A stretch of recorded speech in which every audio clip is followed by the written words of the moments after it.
and welcome back to another episode of TayChats. I'm here with Sam today. Sam? TayChats, what's going on, baby? And we're having a little post-dinner drink. This is my first, so. It's not mine. So for today's episode, we're going to be talking about what it's like living with your significant other. We're going to be kind of answering all the questions that we think you guys might have about moving in with someone and maybe exposing some funny stories and things like that. So I guess we'll just get right into it. So Sam, do you want to tell everyone how long we've been together? 25 years. Going on 26. No, we started dating Taylor's freshman year, spring break, over in March 17th, over St. Patty's Day. So it's been like 6 years. Yeah, I'm glad she's good at math. God damn, thank God. But really, like, I think the biggest takeaway here is that you can really move in with your significant other at any time. I think 6 years was a good, time for us because I had could have been longer. I had my own time in LA and you had your own time here, and then we decided to make that big step. But some people do it right away. Doesn't matter, whatever feels fit for you. And so 6 years ago, Sam asked me to be his girlfriend.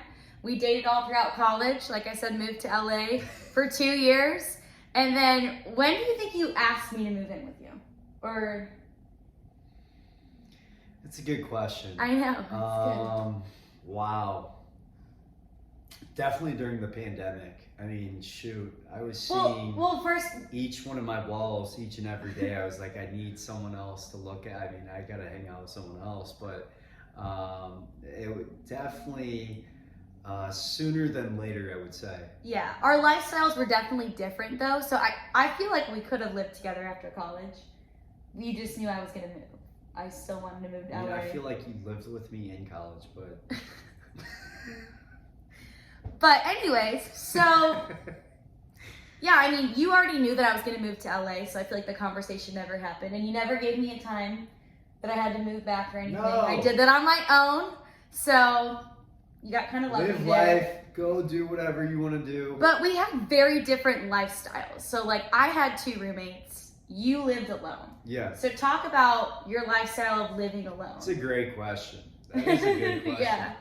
Yeah. So the reason I did it was solely for business and stuff. I love my friends to death, but I also do know there's a line to draw at the end of the day. And, there were temptations for sure to go out constantly, to hang out with my friends constantly. And so at the end of the day, for business reasons, it was definitely smarter to live by myself so then I could have my own routine that is constantly taking place each and every day that I'm able to stick to and be devoted to, versus definitely probably what I would have gotten into. So that's definitely the reason Work hard, play harder. Yeah, for sure. So my lifestyle was obviously a lot different. I don't think I could have lived alone moving all the way across the country, 2,000 plus miles away. So, the structure I had to develop on my own, you have to have your own systematic routine and kind of develop that yourself, no matter if you have roommates or not, but you kind of structure around your roommates too. So like working remotely, like I did have someone there, which was really nice, Sure. Just passing through someone in the kitchen. Yeah. And me and my roommates would talk about this all the time, like especially during COVID, when you're not going into an office or anything, that only social interaction is literally like the kitchen or like the living room and those common areas. So when you didn't have that, that's kind of horrible. Yeah, there's nothing worse. So here we are now. It's 2 years later since we both lived like completely separate lives and built our own schedules. So I guess the big question is, how do you think it's going? It's going very smooth, I think. We're doing a great job. Taylor's a phenomenal cook. We're able to balance ourselves out here and there in so many different ways. And so hey, listen, if it was a public stock, buy it, baby, buy. Yeah. And from my perspective, I think it's going pretty smoothly as well. I mean, the biggest takeaway for me was if I moved in and we had a totally different fashion sense, I think I would have been out because that would have been stressful. Not That really, is but a shocking part yeah. of it, and that's truly what makes things work so well. I think is this that for I don't know how it all shook out to be this way, but her taste is very similar. We have a lot of similarities, and so whether it's buying a couch, buying whatever it is, we do have those commonalities where it's not. There is a few issues which we will get to without a question. There's definitely a few hiccups and a few speed bumps in the road, but for the most part, when we come down to the general, knowledge at the end of the day, just being real with each other, we're able to make very sound decisions, which pays off. So my first question, because I have everyone prepare questions, it was gonna be who is the better cook. So you already Without answered that. hands down, I'll give it to you. I'll give it to you. You have you got a full menu for the entire week. I have a few good meals, but you are without a doubt the flick of the wrist. You got the whip. All right. Well, you have a question for me? Yeah. Okay. What is the most surprising part of living with me? What has surprised you most about moving? Oh, okay.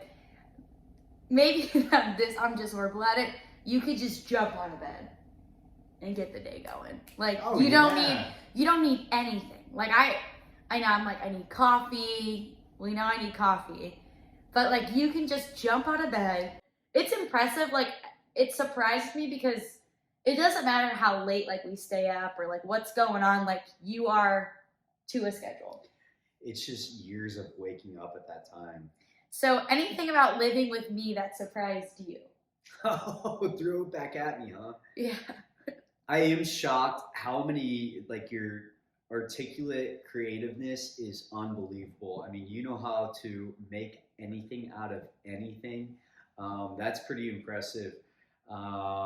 Let's see what else. I would say you're very like you just need a little kick sometimes, and then you are so motivated. Like once you get that little spark of momentum behind you, it's a snowball going down a hill. I mean, there's so much momentum, so much force, and so it's just. I need someone to light the fire a little bit. Yeah. Yeah. So that's why it's good to live with someone. But I really thought you were gonna say that it surprises you how good I am at selling your stuff on Facebook Marketplace. That's come up a few times. I've gotten a few text messages from my friends. Hey, do you know your couch is for sale on Facebook Marketplace? My first thing that comes to my head is, how much? Do we have a good price that at least it's sold for? But no, she is phenomenal at selling. I truly, it's an area I think we probably all lack in. But, being able to resell used goods, you see people selling their homes nowadays, renting out their homes for Airbnbs and whatnot. And so to put used items up that someone else, it could be someone else's, what they're looking for is quite impressive. I thought so. You good? Okay. Yeah. So what has been the toughest compromise of moving in with me? Like what is the one thing that you wanted to change the most that has been so challenging to give me a little more into this? Are you talking item-wise? I mean, and there's not much left. Who are we kidding? Okay, well, the Bengals jersey hanging on the wall. Come on, who dat, baby? We're going the soupy. But now they're winning, so I'm kind of okay with season. it. So I pushed that one off. But I think, like, otherwise, biggest compromise is obviously, like, living back in the Midwest and adjusting to the cold. That sounds so... Being back in the cold is kind of hard. 2 years of your life, you've been in that forever. I know, but the cold is just killing me a little bit. Like, I just can't invest in the snowshoes and stuff. I guess, like, well, they don't really shovel that well here. So it's kind of affecting me a little bit. We'll get you a shovel. Okay. Do you think living with your significant other motivates you more? Why or why not? I mean, I think so because I only have one perspective of not living with you.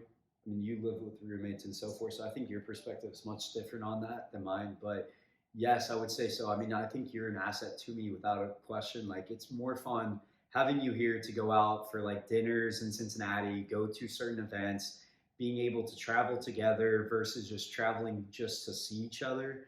So I see way more benefits in that than. How about you? We'll see what your thoughts are. Oh yeah, definitely. Well, because if you get up, like if you get up and go work out, then it's kind of embarrassing if I don't, you know? Which happens a lot. I do. I work out in the morning. So maybe I motivate you actually. But in the vice versa, if like Sam's working really hard, I can't just be laying around. I feel kind of like antsy and I get a little anxious. So that perspective works. Like it with roommates, you have different like bedrooms and stuff, so you can lock your door. You don't When really do know you what's find going yourself on. the most productive? Is it the mornings or the afternoons, evenings? Mid morning and night. Why? I like mid morning because I don't know why. It's just I have my coffee and I'm ready to go. But nighttime, I think I'm more creative, and I like that everyone's brain is turned off and mine's not. And maybe it's a power thing. It's kind of weird, but I like knowing that I'm the only one working. It's kind of like in school. I think it's like I would study at night. I was a night studier. Were you a morning studier?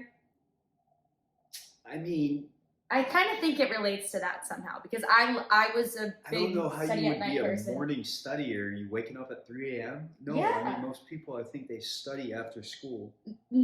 I beg to differ. What is one thing I do that annoys you?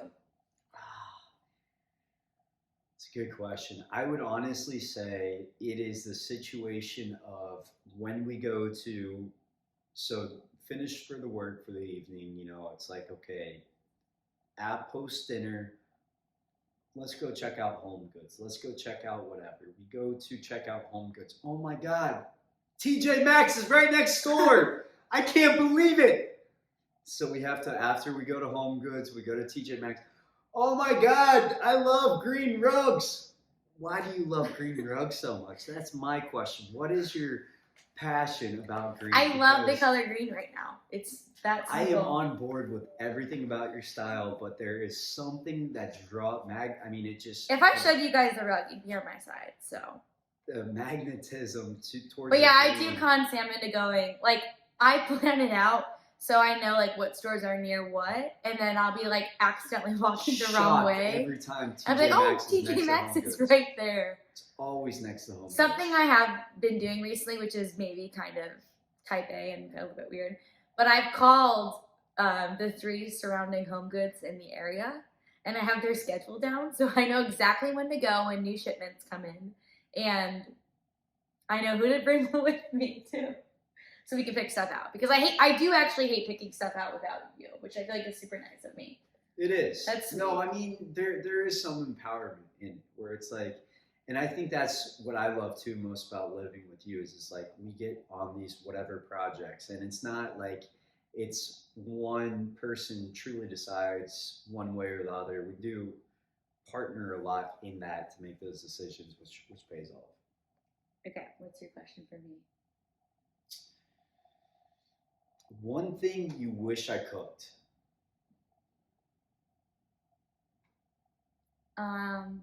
Or did more of.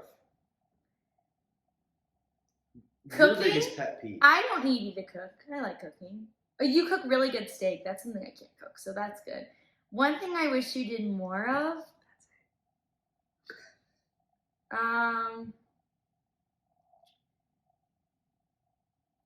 Ooh.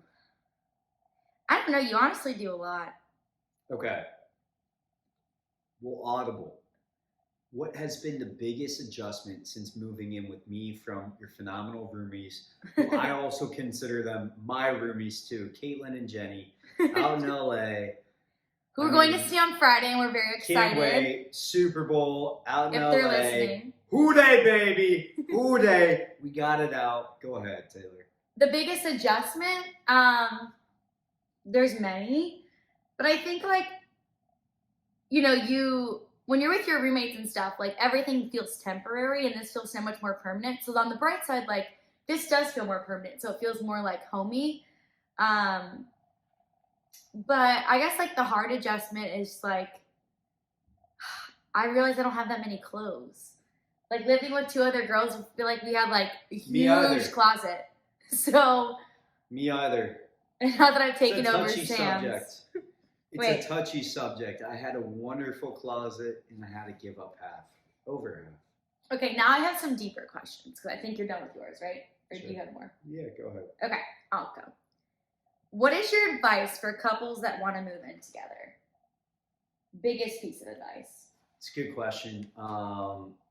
I think every situation is a little bit different. So I say that a lot about a lot of things, but I truly think we're all a little bit different. We all have our certain, routines or certain things we attract to or certain things we like more. And so I think there's definitely a balance where it all comes back in my mind, everything comes back to communication, whether it's a relationship, whether it's business, whether it's geopolitical. I mean, yeah, it's truly comes down to what each one's saying on each side. So I think as long as transparency is there and what each individual's feeling, I think anyone can make anything work. And kind of going off that, it's kind of a two-part question, but how do you know when it's the right time to move in with your significant other? God, never. Don't do it. Delay. No, it's a commitment. It's a commitment more so than a lot of things. But I think everyone knows when they feel you get that at homey vibe. You feel comfortable. You feel in touch, and that person truly becomes your best friend. I mean, it's like I think of you as, if not my best friend, my best. I mean, you're my best. Like we go do crazy stuff at night. It's like whatever. And so it's funny doing that alongside someone you truly enjoy going. You're just going about life with your best friend. Yeah, so make sure they're your best friend, A. But also a couple notes that came to mind is make sure that you are fully comfortable with who you are. Because if you're embarrassed by things about yourself, you can't hide that living together. You have to be able to fully embrace who you are so that your significant other, who you choose to live with, obviously embraces you too. You shouldn't, I guess, stifle yourself or make yourself any different just because of a living situation. So if you're all checked up in those departments and you're transparent with the other person, I feel like it's pretty easy. And I mean, I think there are red flags, like if you're dating someone or, you're about to live with someone. I think, do you want to live with someone who's clean or not? Do you want to live with someone who's, I don't know, mean? Like just... There's definitely compromises at the end of the day. You're going to have to make compromises. Like Sam's a boy. So, living with a boy, that means, there's some things that I have to, compromise for, like a Bengals jersey on the wall. But they're going to the Super Bowl. I know, that one's not as big of a deal. All right. How would you like to be remembered? Does this have to do remembered as like living with you? By you? Remembered by you? One? No, it's fine. I'll answer it, I guess. I want to be remembered for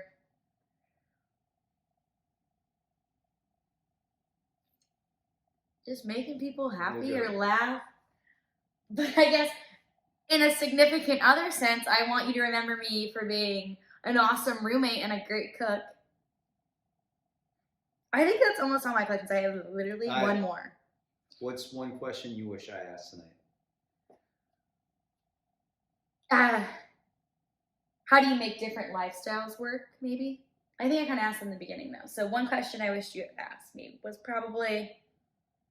Oh, I got a good one. What do you look forward to most about living with me?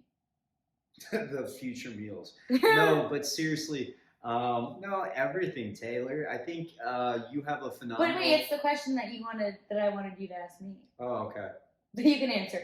No, go ahead. So the thing I look forward to most living with Sam is obviously moving up into a bigger place and continuing to just furnish more, because it is so fun to pick out furniture together. I think that's the crazy weirdest thing. Like when I met Sam in college, I did not think I'd be picking out a couch with him, but here we are, and we have this beautiful couch that I wish you could see.